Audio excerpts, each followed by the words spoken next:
Hello అందరికీ welcome to my channel. Today healthy పప్పు ఎలా చేయాలో చూపిస్తానండి. సో ఫస్ట్ ఒక 200 గ్రామ్స్ పప్పు తీసుకొని అందులో వాటర్ వేసి మినిమం అన్న ఒక 1 అవర్ అలానే పెట్టండి. అలా పెట్టినప్పుడు ఏమవుతుందంటే ఈ నాట్ ఓన్లీ పప్పు కానీ ఏ గ్రెయిన్స్ అయినా సరే కొంచెం వాటర్లో నానబెట్టేస్తే హెల్త్కి చాలా బెనిఫిట్స్ ఉంటాయి. అయినో మన బిజీ లైఫ్లో అది కుదరదు, బట్ అట్లీస్ట్ ఒక అన్ని వేరైన ఆనియన్స్, టమోటో ఇవన్నీ రెడీ చేసుకునే టైం లోపు మేబీ ఒక 15 to 20 మినిట్స్ అలా వాటర్లో ఉన్నా కూడా చాలా మంచిది. ట్రై చేయండి. సో పాలకూర పప్పు కావాల్సిన పదార్థాలు, సో నేను ఒక 1.5 hour వరకు నానబెట్టుకున్నానండి. ఒక 200 గ్రామ్స్ ఆఫ్ పప్పు, ఒక 250 ml పాలకూర తీసుకొని బాగా వాష్ చేసి కట్ చేసి పెట్టుకున్నాను. ఆ తర్వాత ఒక బిగ్ సైజ్ ఆనియన్ కట్ చేసి పెట్టుకున్నాను. ఆ తర్వాత ఒక పెద్దదైతే ఒక టమోటా సరిపోతుంది. సో నేనైతే ఒక పెద్ద టమోటా ఒకటి తీసుకున్నాను.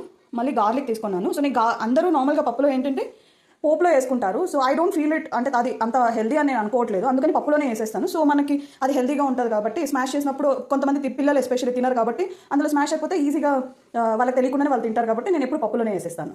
సో ఇదన్నమాట. సో నేను ఆల్రెడీ పప్పు నానబెట్టుకున్నాను. సో ఫస్ట్ నేను పాలకూర వేయను. సో ఫస్ట్ ఆనియన్స్ వేస్తాను.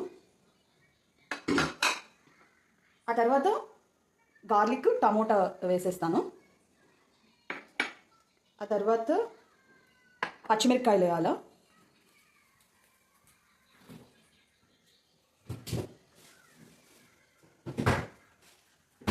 సో నాకు బాగుండడం వల్ల వాడు కారం చాలా తక్కువ తింటాడు, అందుకని నేను చాలా తక్కువ వేసుకుంటాను. బట్ మీకు కారం ఎంత పడితే అంత వేసుకోండి, నో ఇష్యూస్. సో ఎప్పుడు హెల్తీగా తినేటట్టు ట్రై చేయండి. బికాజ్ మనకి హెల్త్ ఇష్యూస్ వచ్చాక డాక్టర్స్ దగ్గరికి వీళ్ళ దగ్గరికి వెళ్ళడం కన్నా మనం తినే ఫుడ్డే హెల్తీగా తీసుకోగలిగితే సో ఎక్కడికి వెళ్ళాల్సిన అవసరం ఉండదు.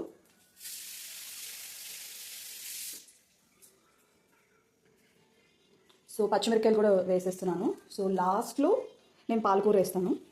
సో పాలకూర చాలా మంచిదండి. అట్లీస్ట్ వీక్లీ వన్స్ అన్నా పాలకూరతో పప్పు చేసుకొని తినడానికి ట్రై చేయండి.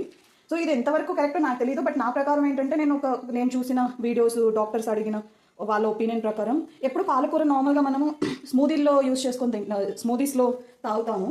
ఏంటవుతుందంటే పాలకూరలో మ్యాక్సిమం బ్యాక్టీరియాస్ ఉండే ఛాన్సెస్ ఎక్కువ ఉంటాయి, ప్లస్ చిన్న చిన్న మట్టి కూడా ఉంటుందండి. సో ఇట్స్ ఆల్వేస్ ప్రిఫరబుల్ మీరు పప్పులోకి వేసుకోను, లేకపోతే కొంచెం మీడియం హాట్ వాటర్లోకి వేసి తీసి మళ్ళీ స్మూదీలోకి వేసుకోవడము అలా ట్రై చేయండి. It's very healthy. సో ఆ తర్వాత ఒక కొంచెం టర్మరిక్ కూడా వేయండి. Turmeric is also very good for health.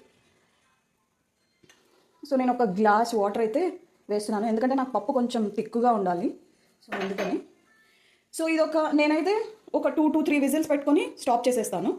So whistle వచ్చాక మళ్ళీ చూపిస్తాను ఎలా ఉంటుందో.